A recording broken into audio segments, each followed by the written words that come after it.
Bueno, Salvador, ¿cómo anda ¿Cómo te va, usted hoy? Santiago? Bien, bien, por suerte, bien, bien, de 10.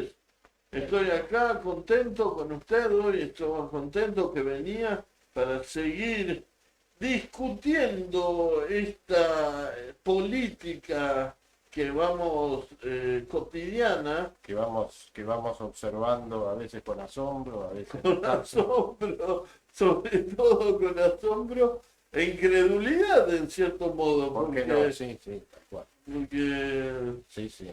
mm, Es muy de los argentinos. Esa incredulidad se también nos sucede caracteriza y un tiene, mal gobierno tras de otro. tal cual, esa incredulidad tiene su explicación, digamos. Claro, claro, sí.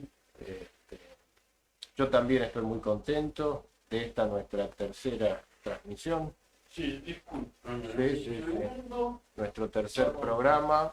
Ahí estamos mejor iluminados, Sí, buscando revivir nuevamente el espíritu de la radio. el espíritu de la- Eso es lo principal. Mientras terminamos de acomodar acá el estudio, muy bien. Santiago atento a todos los detalles, eso es Ahora sí. importante. La idea para este programa es salirnos de la historia y repasar la actualidad política argentina, Claro, teniendo en cuenta que se vienen las elecciones primarias, las PASO. las paso. Uy, uy, Elecciones presidenciales cruciales para el futuro del país, uy. Crucial. ¿no es cierto? Así que, bueno, Sí, puede ser interesante para la gente el aporte que yo por favor, puedo hacer. más que interesante, Bueno, eso espero, eso espero. de un, ¿cómo se llama? Un economista, no, Un licenciado en ciencia licenciado en política que ciencia política. pretende, que No es poca pretende, cosa, que pretende ser politólogo, digamos, que politólogo. sería el oficio Claro, del licenciado en ciencia política, ¿no? sí, Así que yo voy a decir un poco lo que pienso con respecto al presente de la política argentina y a partir de eso también hacer alguna reflexión sobre lo que puede venir. claro. En ese sentido, me parece que podemos hablar de los distintos espacios que disputan esta elección, de los principales sobre todo. Los principales espacios. ¿Cuáles son esos principales espacios que van a disputar esta elección presidencial? Bueno, el oficialismo, Oficialmente. conocido hasta hace poco como Frente de Todos, el peronismo, digamos, Frente para la victoria. anteriormente Frente para la Victoria, actualmente el nuevo nombre es Unión por la Patria.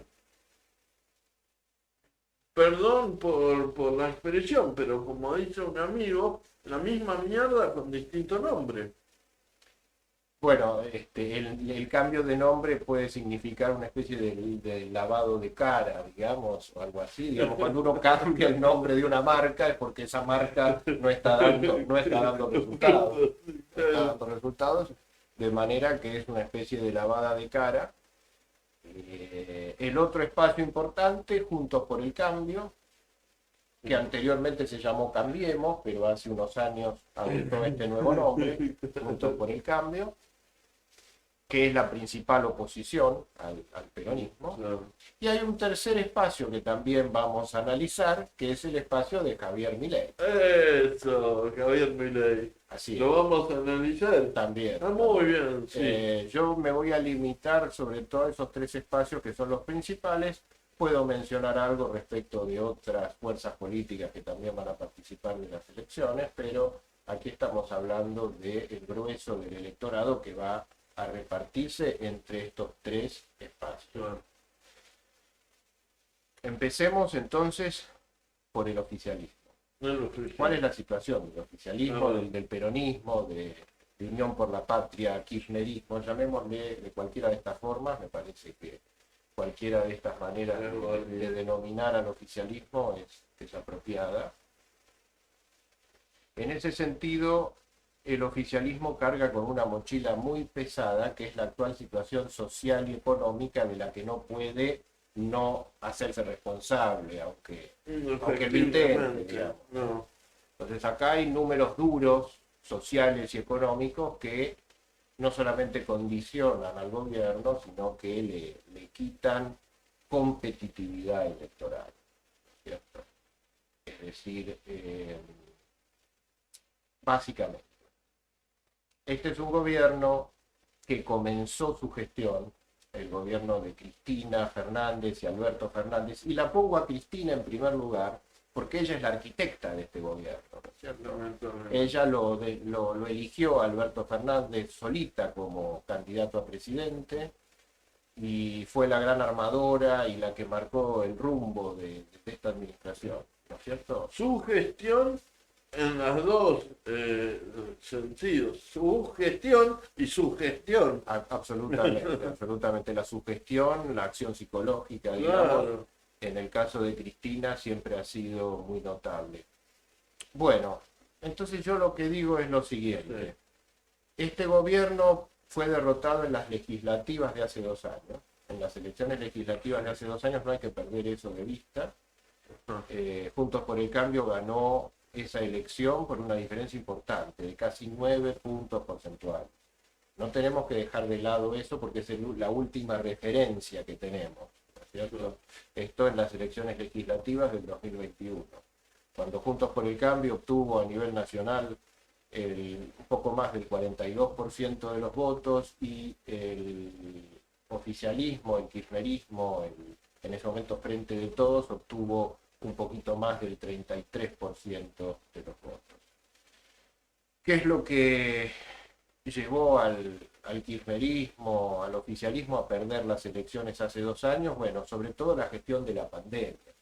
Una cuarentena muy dura y muy larga, cerrar las escuelas durante tanto tiempo, las universidades, una política económica muy complicada, en el sentido de esa emisión de dinero tan grande durante la primera etapa para financiar esa cuarentena, esos cierres tan prolongados, lo cual dio lugar a una inflación mucho más alta, a problemas fiscales, todo eso acompañado de un empeoramiento de la situación social, porque además la economía cayó muy fuerte durante 2020, el año de la cuarentena más larga, el año de la primera parte de la pandemia. Después hubo una segunda ola en 2021, pero ahí ya se fue abriendo la economía, digamos, se fueron dejando de lado las cuarentenas, los cierres, y la economía se recuperó, pero el efecto de la crisis, la onda expansiva de lo que había sido esa caída tan fuerte de la economía en 2020 y todos los problemas de gestión que hubo, llevaron al gobierno a perder esas elecciones. Pero esto fue a nivel mundial ya. Sí, pero cada país lo manejó a su manera. A su manera, claro. ¿No es cierto? Y la Argentina, bueno, en 2021 tenía datos sociales bastante malos, es decir, empeoró la distribución del ingreso, si la Argentina se volvió más desigual, hubo un aumento de la pobreza, todos los problemas de empleo derivados de lo que fueron las cuarentenas, los cierres, bueno, lo que acabo de mencionar, Sí. decisiones como el cierre de las escuelas, Las cuestiones complicadas, exacto, que al gobierno le jugaron muy en contra a la hora de enfrentar la batalla electoral en 2021. Luego la economía se recuperó un poco más también el año pasado, se recuperó en 2021, que lo que hizo fue recuperar lo que había caído en 2020, es decir, seguíamos en el mismo lugar. Sí. El año pasado se recuperó un poco más, pero con una inflación muy alta, que fue subiendo año tras año, ¿no es cierto? El año pasado ya fue muy alta, casi del 100% anual, sí. Y este año ya estamos con una inflación descomunal que puede terminar en el 130% anual o más, nadie lo sabe exactamente, con el agravante de la recesión. Es decir, este año la actividad económica está cayendo nuevamente. Nuevamente hay una caída de la actividad económica que tiene que ver con el derrumbe del sector agropecuario y que también tiene que ver con los problemas fiscales, con la dificultad del gobierno para poder financiar lo que se llama ese ciclo, el ciclo económico. Las medidas anticíclicas buscan contrarrestar un ciclo económico adverso. En este caso hay un ciclo económico adverso que tiene que ver con la caída de la producción agropecuaria por problemas climáticos, los problemas fiscales, la inflación alta. Todo eso se podría contrarrestar con fondos, pero el gobierno no dispone de fondos. Por el contrario, tenemos un Banco Central quebrado. El gobierno puso toda la carne en el asador durante los primeros años de gestión, con emisión monetaria fuera de control, con un gasto público muy alto, en definitiva con un déficit fiscal muy alto, y hoy día ya con la falta de dólares que tenemos, entre otras cosas producto de la caída de la producción agropecuaria y también de las malas políticas del gobierno, no hay manera de tratar de financiar esta recesión para contrarrestarla. ¿Qué significa esto? Un aumento aún mayor de la desigualdad, un aumento de la pobreza que ya estaba muy alta antes de lo que es todo este impacto de la recesión de este año, es decir, la pobreza va a subir del 43%, que creo que era el dato de principios de año, a un número más cercano al 50% en esta segunda mitad del año. La desigualdad sigue aumentando, hay problemas de gestión de todo tipo, la educación se ha deteriorado mucho, la educación pública sobre todo, entre muchas otras cuestiones. Por lo tanto, acá vemos un gobierno acorralado por mala gestión, por una situación social y económica muy deteriorada, entre otras cuestiones que dejan al gobierno muy mal parado frente a las elecciones. ¿Quién puede capitalizar esto? La principal oposición, Juntos por el Cambio. Juntos por el Cambio tiene una interna muy áspera, muy picante entre los dos precandidatos presidenciales, Patricia Bullrich y Horacio Rodríguez Larreta. Desde ese punto de vista yo creo que la estrategia de Larreta es muy inteligente. Larreta representa algo así como la quinta esencia del centro en la política. Y desde una lógica de análisis propia de la dialéctica hegeliana, podríamos pensar lo siguiente, que creo que es lo que en definitiva piensa Larreta en alguna medida. Podríamos ver al menemismo, al neoliberalismo menemista como una tesis, al kirchnerismo, las antípodas del menemismo, como la antítesis. Larreta busca hacer una síntesis superadora. A mitad de camino entre el estatismo y el intervencionismo recalcitrante del kirchnerismo y el neoliberalismo de Menem. Yo creo que es una estrategia inteligente y en ese mismo sentido busca conformar una coalición muy amplia con distintos sectores que están formando parte de Juntos por el Cambio, acuerdos con distintos sectores del radicalismo, con la porción mayoritaria del radicalismo, con la coalición cívica, con sectores liberales, con sectores del peronismo. Eso ha dado buenos resultados porque Juntos por el Cambio ha ganado en varias provincias a partir de ese armado, sobre todo impulsado por Rodríguez Larreta. Patricia Bullrich tiene posturas más duras, digamos, la veo un poco más aislada, pero responde esa estrategia también a la demanda de una parte de la ciudadanía que exige ese tipo de posturas, ¿no es cierto? De posturas más duras en términos de la oposición al gobierno, posturas más nítidas en algunos aspectos. ¿Cuál de estas dos posturas va a prevalecer? ¿La postura más dialoguista, más conciliadora de Rodríguez Larreta o esta otra postura, digamos,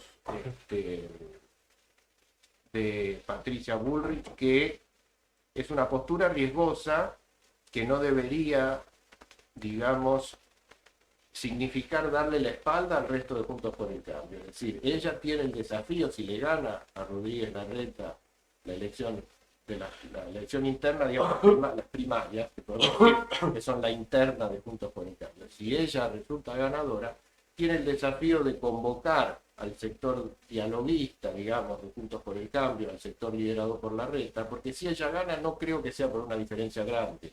De manera que se va a ver obligada a convocar al resto de Juntos por el Cambio. En ningún caso ella debería pretender gobernar de espaldas al resto de Juntos por el Cambio. ¿Se entiende lo que digo? Sí. Esa elección interna está muy pareja, desde mi punto de vista. Las encuestas dicen que Patricia Bullrich, el promedio de las encuestas que uno puede mirar, las que circulan, digamos, le dan a Patricia Bullrich algo así como 5 puntos o 6 puntos arriba. Yo no creo que esos sean los números verdaderos. Es decir, yo creo que la elección esa está más pareja. Me animo a decir que puede ganar cualquiera de los dos. Ahora vamos a los números generales. Bueno, Salvador, ¿cómo estás en este segundo bloque? Bien, aquí estoy bastante entusiasmado con el tema que me apasiona. Sí, se nota, hablas con mucho énfasis siempre que te gusta. Me encanta la política, definitivamente. Estábamos hablando de los números generales, Sí. lo que las encuestadoras están previendo, pronosticando. Desde ese punto de vista, yo decía recién, al final del primer bloque, que el peronismo, el kirchnerismo, Unión por la Paz, el oficialismo, está en torno al 30% de los votos. Esa sería la intención de voto del gobierno, digamos, de acuerdo con el promedio de las encuestas que circulan actualmente. Ah, con las encuestas. Quiero agregar que esta situación de debilidad electoral del gobierno, del oficialismo, también tiene que ver con cuestiones como la famosa fiesta de olivos, Ah, sí. que, por supuesto, eh, le restó credibilidad al presidente. Ustedes se acuerdan, ¿no? Ese suceso tan desafortunado. El manejo sanitario, yo no lo mencioné, toda la cuestión de las vacunas, las demoras para lo que es el ingreso de vacunas más allá de la vacuna rusa, la Sputnik V, ustedes se acordarán, Que esa era la menos efectiva, ¿no? los oyentes, yo no lo sé, pero lo que sí sé es que durante mucho tiempo estuvo disponible esta vacuna rusa y las otras vacunas que producían el Occidente no llegaron a la Argentina. Eso se demoró mucho. La pandemia tuvo un impacto muy fuerte en la Argentina en términos de número de muertos. Era uno de los países más afectados. A pesar de la cuarentena tan larga que tuvo, yo creo que eso también impactó Impactó en en lo que es el resultado electoral en 2021. Yo creo que ese 30% de los votos que las encuestas están otorgando al oficialismo eh, es un número que seguramente se acerque a la realidad de lo que pasa en la elección. Estas encuestas en general no proyectan los indecisos. Y la realidad es que los indecisos, que puede ser un porcentaje cercano al 10%, eso depende de la encuesta. Por otro lado, habría que diferenciar entre los verdaderamente indecisos y aquellos que van a votar en blanco o aquellos que no van a ir a votar. Por supuesto que todo eso es difícil de medir con precisión, pero podemos decir que en general las encuestas no proyectan ese universo de indecisos que puede estar cercano al 10% del electorado, de la gente que finalmente va a ir a votar. Ese universo de indecisos, por las tendencias actuales del electorado, uno puede imaginar que en mayor medida van a ir a Juntos por el Cambio. Ah, ¿Y qué quiero decir con esto? Que muy poco de eso va a ir al oficialismo. Por lo tanto, ese 30% que las encuestas le asignan al oficialismo es un número que puede plasmarse luego en las elecciones. Pero esas mismas encuestas le asignan a Juntos por el Cambio un 34-35% de los votos. Yo creo que ese número no es correcto. ¿Bien? ah, ok. Yo creo que habría que proyectar estos indecisos teniendo en cuenta que en mayor medida van a ir a Puntos por el Cambio. Ah, Y que por lo tanto el verdadero número, la verdadera intención de voto de Puntos por el Cambio para mí no es ese 34-35 que le da el promedio de las encuestas que uno puede observar, sino que son algunos puntos más. ¿Qué quiero decir con esto? Desde mi humilde punto de vista, yo creo que Juntos por el Cambio en las elecciones primarias va a estar entre el 37 y el 38%. Si va a ganar las elecciones primarias, sumando lo que saque Rodríguez Larreta y lo que saque Patricia Bullrich. Es una interna, como dije recién, bastante pareja. A diferencia del oficialismo, donde Sergio Massa, de ese 30%, digamos, que va a obtener el oficialismo, Sergio Massa estaría en 24, 25 y Juan Grabois estaría obteniendo tan solo un 5% de votos. Perdón, ¿es Grabois o Garbois? Porque Grabois, yo siempre me confundo. Juan Grabois. Grabois. Así que yo creo que esos son los números para las primarias. Juntos por el Cambio, ganando la primaria por el 37, el 38% de los votos, en segundo lugar el oficialismo con un número en torno al 30% de los votos, y en tercer lugar Javier Milei, que desde mi punto de vista tiene la intención de voto que el promedio de las encuestas que están asignando en este momento, que es algo así como el 18%. Hasta ahí las primeras tres opciones. Luego vienen otras. El peronismo no kirchnerista liderado por Juan Schiaretti puede obtener un número, digamos, puede obtener el 5 o el 6% de los votos. Sí. La izquierda, hay una coalición principal de izquierda, después hay otros partidos de izquierda que también se van a presentar. Las distintas opciones de izquierda pueden obtener entre todas tal vez un 4 o un 5% de los votos, quién sabe. Y hay otros partidos más chicos que también tendrán lo suyo. Pero básicamente estos son, desde mi punto de vista, los números. Por lo tanto, si esto es así, si esto que yo digo termina, básicamente lo que dicen las encuestas, salvo esta salvedad que yo hago respecto de Juntos por el Cambio, que creo que tiene algunos puntos más de lo que dicen las encuestas. Si esto se da de esta forma, habrá que ver sobre todo quién gana la interna de Juntos por el Cambio. ¿Por qué es importante? Porque si esto es así, Juntos por el Cambio estaría ganando la primaria por una diferencia importante, de 7 o 8 puntos. Con la probabilidad de poder ganar en primera vuelta. ¿Por qué? Porque si Juntos por el Cambio a esos 37, 38 puntos porcentuales le puede sumar en las generales de octubre algunos puntos más, superar el 40% de los votos y obtener una diferencia de más de 10 respecto del oficialismo, ganaría en primera vuelta. ¿Estoy diciendo que eso va a ocurrir? No. Estoy diciendo que hay una probabilidad de que ocurra. Bueno. ¿Se entiende lo que digo? Sí. Yo creo que Juntos por el Cambio de agosto a octubre va a sumar algunos puntos. Es decir, va a subir del 37, del 38% de los votos a nivel nacional a más del 40%. El número exacto no lo sé. Pero esta diferencia además la hago porque es lo que viene ocurriendo en todas las últimas elecciones. Juntos por el Cambio están sumando entre las PASO y las generales alrededor de 5 hasta 6 puntos. Pero hablas de las PASO o las generales. No, estoy diciendo que en las PASO, Juntos por el Cambio, va a obtener Primera vuelta. No. La primera vuelta son las generales. Las generales. En las primarias, Juntos por el Cambio, va a obtener, desde mi punto de vista, un 37, un 38% de los votos. Y luego va a sumar algunos puntos. Es decir, va a subir del 37, 38 al 41, 42, no lo sé. El número exacto no lo sé. ¿Y las generales? Esas generales, ¿hay una entonces, segunda vuelta? bueno, esas generales entonces van a ser elecciones en las cuales vamos a tener a Juntos por el Cambio seguramente arriba del 40%, Sí. al oficialismo tal vez no logrando sumar mucho más, es decir, del 30 tal vez sume algo y pueda llegar al 31, tal vez al 32, no lo sé. Milei tampoco sabemos si va a poder retener todos los votos que saque en la primaria, no está claro eso. Probablemente algunos de esos votos vayan a Juntos por el Cambio, habrá que ver quién termina ganando la interna de Juntos por el Cambio. Ya sea que la gane Patricia Bullrich o que la gane Rodríguez Larreta, para mí no cambia demasiado. Es la situación respecto de que Juntos por el Cambio va a sumar algunos puntos más. Más o menos se entiende lo que digo. Sí. Ahora, ¿qué ocurre? Sí. Si Juntos por el Cambio no logra una diferencia de más de 10 puntos, el oficialismo habría una segunda vuelta.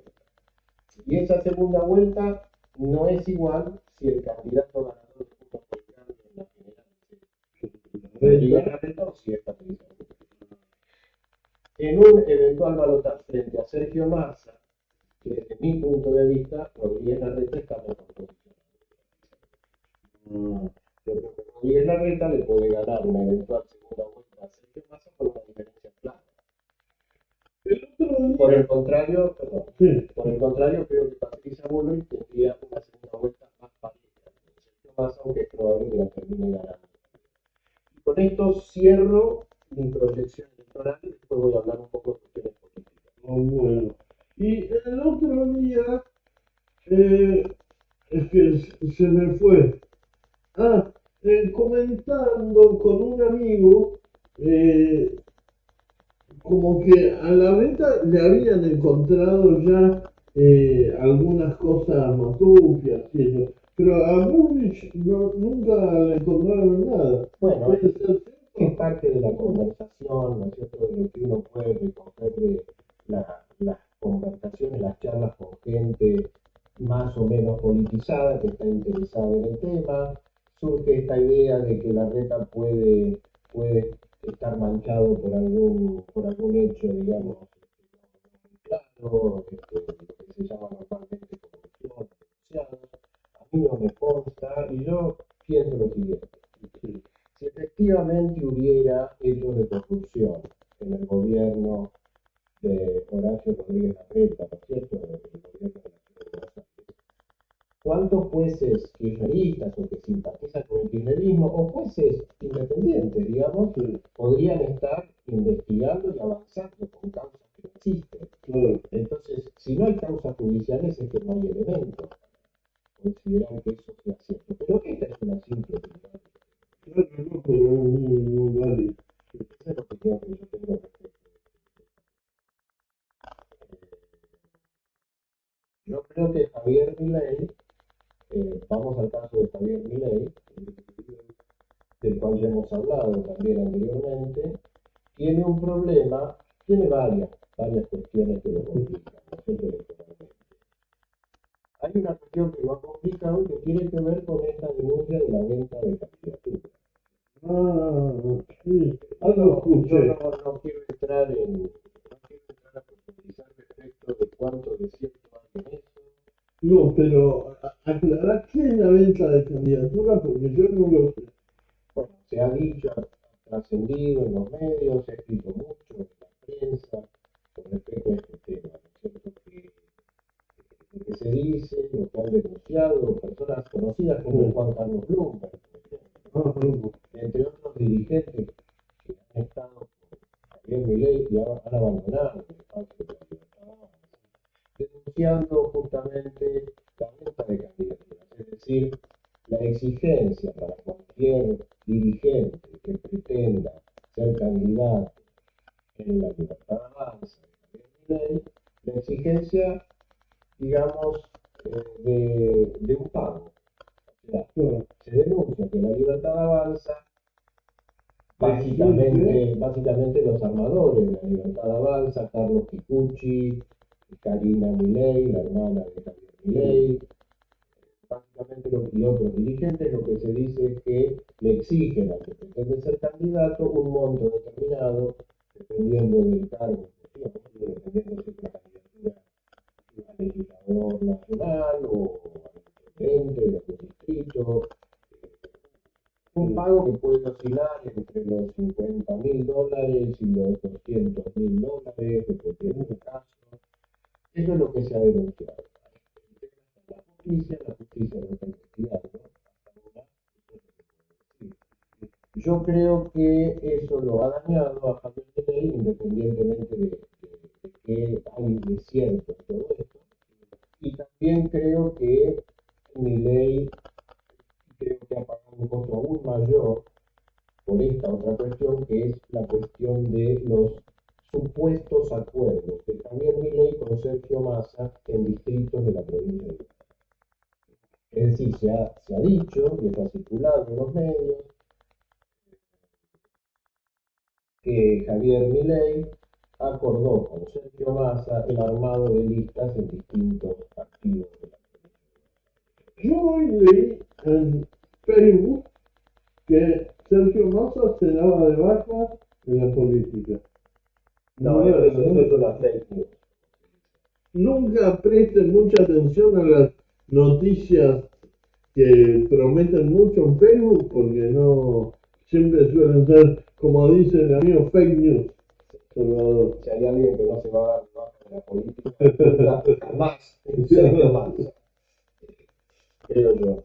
Bueno, esta otra cuestión que es los supuestos acuerdos de Sergio Massa con Javier Milei, más allá de si sean ciertos o no, de cuánto hay de cierto en esto, no, creo que lo han perjudicado mucho. Por una razón muy simple. Javier Milei se presenta como el más opositor. Entonces, si la persona que se presenta como la oposición más firme, más nítida, frente al gobierno,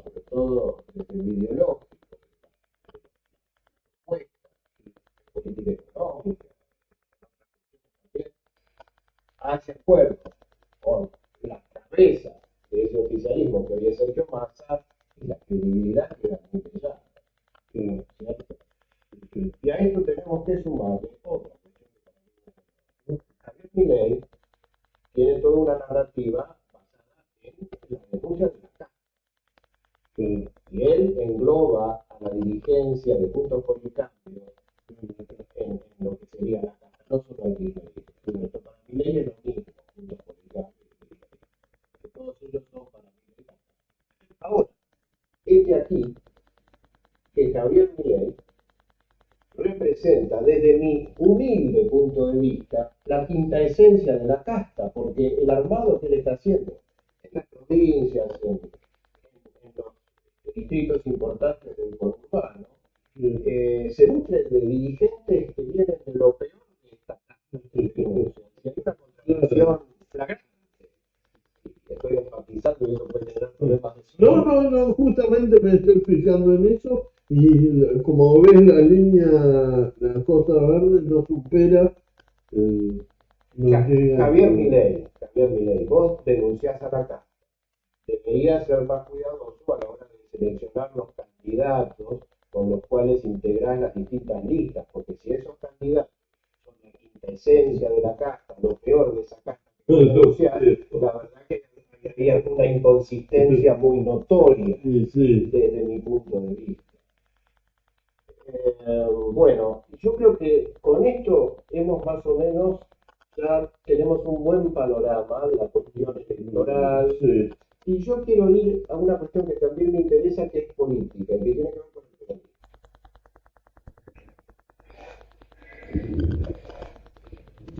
Bueno, Salvador, en este tercer bloque vamos a hablar de la Argentina, no me sale. Peronista. La Argentina peronista, pensé que iba a ser el país, lo que iba a hacer. Eso también lo vamos a ver. Eso tal vez quede para el cierre. Tal vez este bloque incluya esta primera reflexión respecto al peronismo, lo que se viene del peronismo, y después finalmente podríamos conversar sobre lo que se viene en el país más en general. En ese sentido, yo lo que noto es que el peronismo está ingresando a una dimensión desconocida, a un territorio desconocido. Sí. No sé si exagero con esto, creo que no. ¿A qué me refiero? ¿No?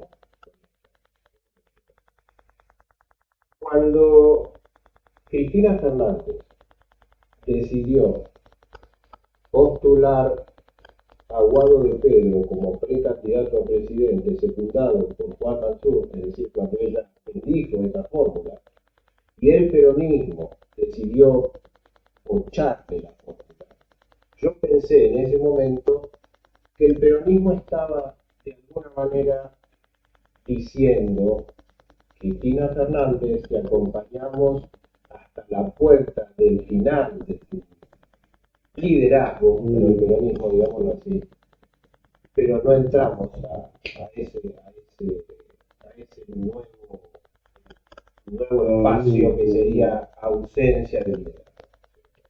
Cristina se resiste a dejar de liderar el peronismo con uñas y dientes.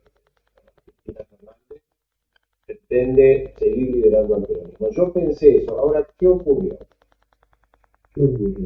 Después de eso, resulta que Cristina se las ingenió para otra vez tener mucha injerencia en el armado de las listas, la famosa lapicera. Por supuesto, negociando con gobernadores, con intendentes, pero siguió teniendo un peso decisivo.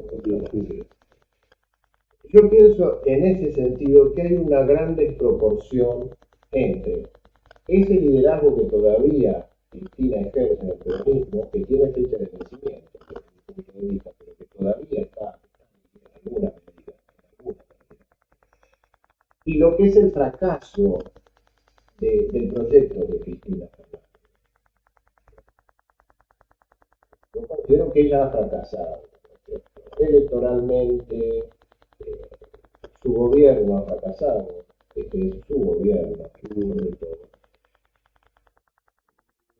De manera que lo que yo estoy observando es un peronismo que no ha logrado a tiempo sacar a Cristina de la cancha y que está ingresando en un terreno desconocido de la mano de Cristina.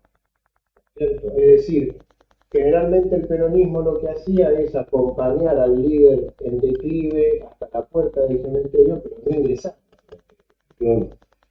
Desde mi punto de vista, el peronismo esta vez decidió acompañar al líder en declive no solo hasta la puerta del cementerio, sino ingresar al cementerio con ese líder. Es decir, Cristina es como Sansón, arrastrando al peronismo de los pelos, digamos, y lo está llevando a ese territorio que vendría a ser una especie de cementerio. ¿En qué sentido?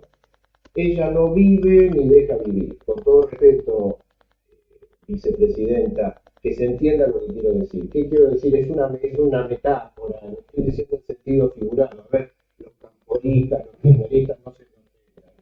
Está bien decir presidenta. Bueno, yo le doy el gusto, a ella le gusta, me parece. Porque a mí me parece una aberración, es como decir niñes, para decir niños y niñas. O sea, presidenta, para démosle el un gusto. femenino. Démosle el gusto. Sí. Démosle el gusto Bueno. a la señora Cristina Fernández, Cristina Elizabeth Fernández. Entonces, la señora Cristina Fernández, como digo, se las ha ingeniado para arrastrar al peronismo sin poder vivir ella ni dejar vivir. Y lo digo en sentido figurado, no se ofendan, muchachos militantes del kirchnerismo. ¿Qué quiero decir con eso? Quiero decir que ella no puede liderar al peronismo, ya no lo va a poder liderar, pero sí puede evitar que otro lo lidere. Y creo que el empeño lo va a poner en eso, en evitar que alguna otra persona emerja como nuevo líder del peronismo. Entonces el peronismo va a estar en el llano, porque probablemente pierda las elecciones, es decir, se ha expulsado del poder, y sin líderes. Porque no creo que pueda emerger un nuevo líder con una Cristina trabando ese proceso. ¿Quién puede aprovechar esto? Juntos por el Cambio, negociando con los gobernadores, con los intendentes, con el peronismo territorial. Porque además es probable que el kirchnerismo pierda la provincia de Buenos Aires.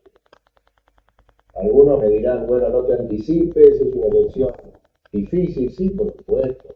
Es una elección difícil, pero yo creo que Juntos por el Cambio está en condiciones de ganar también la provincia de Buenos Aires. Específicamente Diego Santilli, que creo que va a ganar la primaria de Juntos por el Cambio. Bueno, esto es un poco lo que yo quiero decir. Entonces yo imagino un peronismo en el llano, expulsado del poder, con mucho menos territorio, con muchas menos provincias, porque se está viendo que Juntos por el Cambio está ganando en muchas provincias, es probable que termine gobernando 10 provincias, o alrededor de 10 provincias. También hay partidos provinciales, y el peronismo por primera vez va a gobernar pocas provincias. El peronismo históricamente gobernó muchas provincias, 2/3 de las provincias argentinas. Hoy seguramente va a estar más cerca de gobernar tan solo un tercio de las provincias. Es decir, un retroceso territorial tremendo. Y también un retroceso muy importante en el Congreso, donde va a perder la mayoría del Senado, que ya la perdió. Pero esto se va a consolidar en las elecciones, y también un retroceso en diputados. De manera que se viene un nuevo sistema político. Con un peronismo entrando en un territorio desconocido y sin un liderazgo claro. Bueno, ¿eso es positivo o negativo para vos? si Juntos por el Cambio hace las cosas bien y gobierna con pragmatismo y le soluciona los problemas a la gente, ¿no es cierto? Y no tiene una mirada sectaria respecto de lo que hay que hacer, y lo que busca es resultados sociales y económicos, Juntos por el Cambio podría gobernar varios periodos frente a un peronismo en esta situación tan dramática para ellos, ¿no? En esta situación tan dramática para ellos. Eso es un poco lo que estoy viendo. Pero bueno, el peronismo no supo sacarse de encima a Cristina a tiempo. Y eso creo que lo van a pagar muy caro.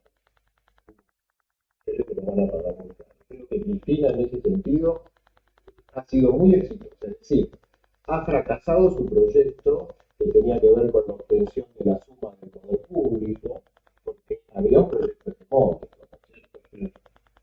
No quiero abundar sobre el tema, pero eso era lo que estaba en la agenda. Esto fue fracasando, ahora fracasó completamente, este proyecto, digamos. Fracasó Cristina respecto del programa económico que tenía para la Argentina. La realidad social y económica lo demuestra, la actual situación social y económica del país demuestra lo que fracasa. Está fracasando electoralmente porque el kirchnerismo ha perdido, excepto la elección del 2019, ha perdido todas las elecciones de 2015 a esta parte, excepto la presidencial de 2019, pero ha tenido mucho éxito a la hora de, digamos, bloquear un proceso de renovación en el país. Y Sergio Massa, que pretende liderar el peronismo, está condenado a también a encontrarse frente a la traba que va a significar para él la imposibilidad de tener el poder. Porque estamos asumiendo que no va a ganar las elecciones. Distinto sería si gana las elecciones. Ahí es otra cosa. Si Sergio Massa ganar las elecciones, cosa poco probable, él podría construir un nuevo liderazgo, mismo desde la presidencia, como hizo Kirchner. Pero como creo que es poco probable que el oficialismo con Sergio Massa gane las elecciones, Sergio Massa desde el llano no va a poder ser el nuevo líder. Por lo tanto, lo que visualizo yo es un peronismo dividido.